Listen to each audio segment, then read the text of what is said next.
శ్రీమాత్రే నమ. కన్యారాశి వారికి లాభస్థానం బ్రహ్మాండంగా మారబోతుంది. ఆల్రెడీ 2 గ్రహాలు లాభస్థానంలో ఉండడం, 22వ తారీఖు నుంచి రాష్ట్రాధిపతి బుధుడు కూడా లాభస్థానంలోకి రాబోతున్నాడు. అంటే 3 శుభగ్రహాలు లాభస్థానంలోకి రావడం ఇది రేర్గా జరుగుతుంటుంది. ఈ కాంబినేషన్ మీకు జూలై 4వ తారీఖు వరకు ఉంటుంది. సో దానివల్ల మనకి ఎటువంటి ఉపయోగాలు జరుగుతాయి అన్నది ఒక్కొక్క గ్రహం గురించి విడిగా తెలుసుకునే ప్రయత్నం చేద్దాం. మరి బుధుడు కొత్తగా ఎంటర్ అవుతున్నాడు కాబట్టి రాష్ట్రాధిపతిగా బుధుడు మరి మీ యొక్క స్వశక్తితో మీరు చేసే సొంత ప్రయత్నాలు చాలా వరకు ఫలించే అవకాశం ఉంది. ఆరోగ్యం కోసం మీరు తీసుకునే శ్రద్ధ మీకు సక్సెస్ ఇవ్వడం జరుగుతూ ఉంటుంది. దశమాధిపతిగా బుధుడు లాభస్థానంలోకి రావడం వల్ల వృత్తిలో ఆదాయం పెరుగుతుంది. వృత్తిపరమైన ప్రమోషన్ అన్నది రావడం జరుగుతూ ఉంటుంది. మరి విద్యార్థులు ఎవరైనా ఈ కన్యారాశిలో ఉన్నవాళ్ళు మరి మెడికల్ ఎంట్రన్స్లో కానీ మరేదైనా దాంట్లో విజయం సాధించే అవకాశం ఉంది. ఎక్కువగా కన్యా రాశిలో వాళ్ళు మెడికల్ విద్యను ఆశిస్తుంటారు కాబట్టి అటువంటి వారికి సునాయాసంగా మీకు మంచి ర్యాంక్ రావడం, మంచి కాలేజీలో సీట్ రావడం జరిగే అవకాశం ఉంటుంది ఈ కన్యా రాశి వారికి. ఇక గురువు లాభస్థానంలో ఉన్నాడు. చతుర్థాధిపతిగా లాభస్థితి. సొంత గృహం ఏర్పరచుకోవాలనే మీ కళ 100% నెరవేరుతుంది. అలాగే వివాహపరంగా మరి భార్యాభర్తలు సక్రమంగా ఉండాలని, భార్య లేదా భర్త యొక్క ఆదాయం పెరగాలని, భార్యాభర్తల మధ్య ఉన్నటువంటి సమస్యలు పరిష్కరించాలని మీ యొక్క కోరిక నెరవేరుతుంది. నూతన వివాహ ప్రయత్నాలు చాలా వరకు ఈ సమయంలో నెరవేరే అవకాశం ఉంది. అంటే ఏదైనా వివాహం కాని కన్యారాశి వాళ్ళకి అంటే ఇంచుమించుగా వాళ్ళు 30 సంవత్సరాలు దాటినా, 32 దాటినా, 35 దాటినా ఈ సమయంలో అంటే మీకు జూలై 4వ తారీఖు లోపు, ఇంకా పోనీ జూలై నెలాఖరు లోపు కన్నా వివాహం కుదిరితే అవకాశాలు చాలా బలంగా ఉన్నాయి. ఇప్పుడు కాకపోతే మరెప్పుడు అన్నట్టు అంత గట్టిగా ప్రయత్నం చేస్తే కంపల్సరిగా వివాహపరంగా మీరు ఎదుర్కొంటున్నటువంటి అన్ని సమస్యలకి పరిష్కారం కుదురుతుంది. కొన్ని కొత్త పరిచయాలు మీకు ఏర్పడుతుంటాయి. వివాహ బంధం బలపడుతుంది. వివాహ ప్రయత్నాలు ఫలిస్తాయి.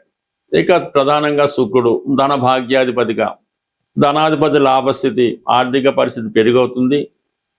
కుటుంబంలో స్త్రీలకు ఉద్యోగం రావడం జరుగుతుంది. భాగ్యాధిపతి లాభస్థానం అంటే ఇక దాన్ని మించిన అదృష్టం లేదు. మీకన్నా అదృష్టం పూర్వపుణ్యం యాక్టివేట్ అవుతుంది. పెద్దవారి సహకారం లభిస్తుంది. శుక్రుడు లాభస్థానానికి వస్తే లక్ష్మీ అనుగ్రహం లభించినట్టే, సాక్షాత్తు మీ యొక్క క్యాష్ బాక్స్లో అమ్మవారు కూర్చున్నట్టే ఉంటుంది. కాబట్టి ఆర్థిక పరంగా మీకు చాలా అనుకూలమైన స్థితి. ఇక దానికి అదనంగా రవి దశమ స్థానంలో దిగ్బలుడై ఉన్నాడు. అంటే వృత్తిరీత్యా కొన్ని ట్రాన్స్ఫర్లు రావచ్చు, వృత్తిపరంగా కొన్ని మార్పులు వచ్చే అవకాశం ఉంది. అది మీకు హ్యాపీగానే ఉంటుంది. అంటే వృత్తిపరమైన ప్రమోషను, ట్రాన్స్ఫర్ లాంటివి మీకు సాధించే అవకాశం ఉంది. అలాగే కుజుడు భాగ్యస్థానంలోకి రావడం వల్ల ఏంటంటే మీ సంతానం యొక్క అభివృద్ధి, అలాగే మీకు స్థిరాస్తిపైనటువంటి సమస్యలు సాల్వ్ అవుతాయి. భాగ్యంలో ఉన్నటువంటి కుజుడు వ్యయాన్ని వీక్షించడం వల్ల స్థిరాస్తి మీద మీరు పెట్టుబడి పెడతారు. ఎందుకంటే ఇక్కడ స్థిరాస్తి కొనుక్కోవడం జరుగుతుంది, పెట్టుబడి జరుగుతుంది, కుజుడు సహకరిస్తున్నాడు. బట్ ఏదైనా సొంత గృహం ఏర్పాటు చేసుకొని మీ ప్రయత్నం చాలా వరకు నెరవేరే అవకాశం ఉంటుంది. ఇక వీటన్నిటినీ పక్కన పెడితే 6వ స్థానంలో రాహుగ్రహం. ఇది శత్రువులపై విజయాన్ని లభిస్తుంది. ఇంటర్వ్యూలో సక్సెస్ రావడం జరుగుతుంది. మీరు ఏ ప్రయత్నం చేసినా అవతలవాడు ఎంత గొప్పవాడైనా ఆ విజయం మీకు రావడం జరుగుతూ ఉంటుంది. సో ఏదైనా సప్తమంలో శని ప్రయత్నం ఆలస్యం చేస్తుంటాడు తప్ప ఇవ్వడం మాత్రం ఖచ్చితంగా ఇస్తాడు. అందువల్ల ఏంటంటే ఇప్పుడు మీరు మీ ప్రయత్నాన్ని మరింత వేగవంతం చేసుకుంటే మరి అటు ఉద్యోగ సంబంధించిన విషయాల్లో కానీ, వివాహ సంబంధించిన విషయాల్లో కానీ పూర్తి సక్సెస్ అన్నది రావడం జరుగుతూ ఉంటుంది. అంటే మొత్తం మీద కన్యారాశి వారికి ఇంచుమించుగా అన్ని గ్రహాలు సహకరించడం జరుగుతుంది. ఎటొచ్చి 12వ స్థానంలో ఉన్నటువంటి కేతు గ్రహ ప్రభావం వల్ల ఇతరుల సలహాలు వినడం వల్ల నష్టపోవడం జరుగుతుంది.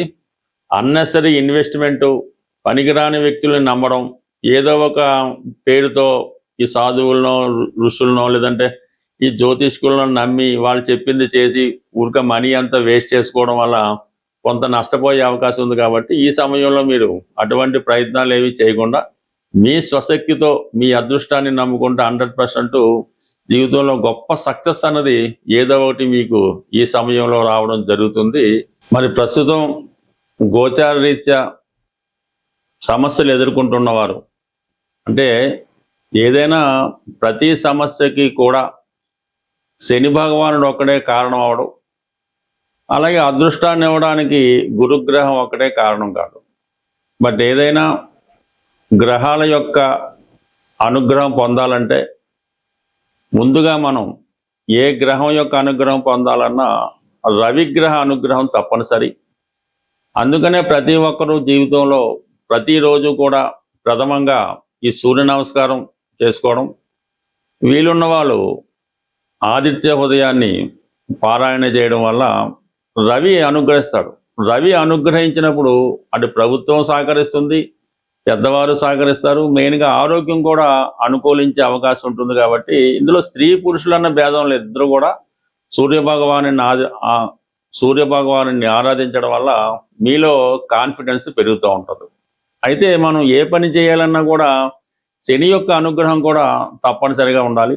అటువంటి శనిగ్రహ అనుగ్రహం సులభంగా పొందాలనుకున్న వాళ్ళకి ఈ వారం చివరిలో శనివారం రోజు అంటే 27వ తారీఖున శని త్రయోదశి రాబోతుంది.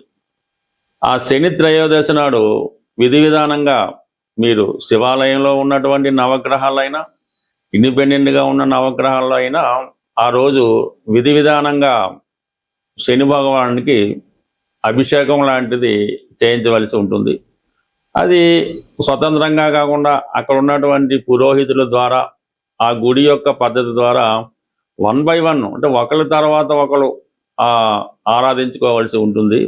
ఇప్పుడు సాధారణంగా ఏం చేస్తారంటే ఒకరు ఏదో పువ్వులు పెట్టి పూజ చేస్తుంటాడు, ఒకరేమో నువ్వులు వేస్తుంటాడు, ఇంకోటి వచ్చి ఆయిల్ వేస్తుంటాడు. ఇలాగా అది శనికి చాలా డిస్టర్బ్ అవుతూ ఉంటుంది. అది క్రమశిక్షణ లేకపోవడం అన్నది శని భగవానికి చాలా ఇబ్బంది కలిగే విషయం. కాబట్టి ఏ సమయంలో అయితే మనకి ఎప్పుడైతే శనివారం శనిహోర ప్రారంభమైందో అది 1 by 1 శనికి డిస్టర్బ్ లేకుండా క్రమశిక్షణతో ఈ అభిషేకం చేసుకోవడం. అభిషేకం అయిన తర్వాత కంపల్సరిగా మీరు ఏ దేవాలయంలో పూజ చేస్తారో ఆ దేవాలయంలో ప్రధాన దేవతను కూడా అర్చించి, అంటే వీలైతే శివాలయంలో అభిషేకం చేయించుకొని ఆ రోజంతా కంపల్సరిగా నియమంగా ఉండాలి. శని అభిషేకం అయిపోయిన తర్వాత బయటకు వచ్చి టిఫిన్ చేయడం, మామూలుగా నిత్య కార్యక్రమాలు ప్రారంభించకుండా చాలా నియమంగా సాధ్యమైనంత వరకు సాత్వికమైన ఆహారం తీసుకోవడం, ఆయిల్తో చేసిన చాలా వరకు అవాయిడ్ చేయడం, చాలా సాధారణమైన జీవితాన్ని గడపడం, వీలైతే ఆ రోజు నేల మీద పడుకోవడం. మర్నాడు ఆదివారం కాబట్టి 90% ఆదివారం కూడా ఆ నియమాన్ని మీరు పాటించవలసి ఉంటుంది. అంటే ఏదైనా ఈ 2 రోజులు కూడా సంపూర్ణంగా మీరు చాలా సింపుల్ లైఫ్ అనుభవించడం వల్ల ఆటోమేటిక్గా శని భగవానుడి యొక్క అనుగ్రహానికి సులభంగా పొందడం జరుగుతుంటుంది. మామూలులో చేసుకోవచ్చు.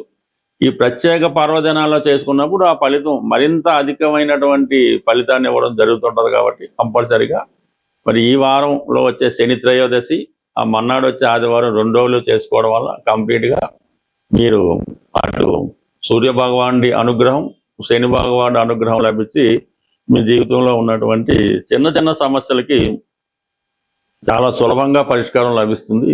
స్వస్తి.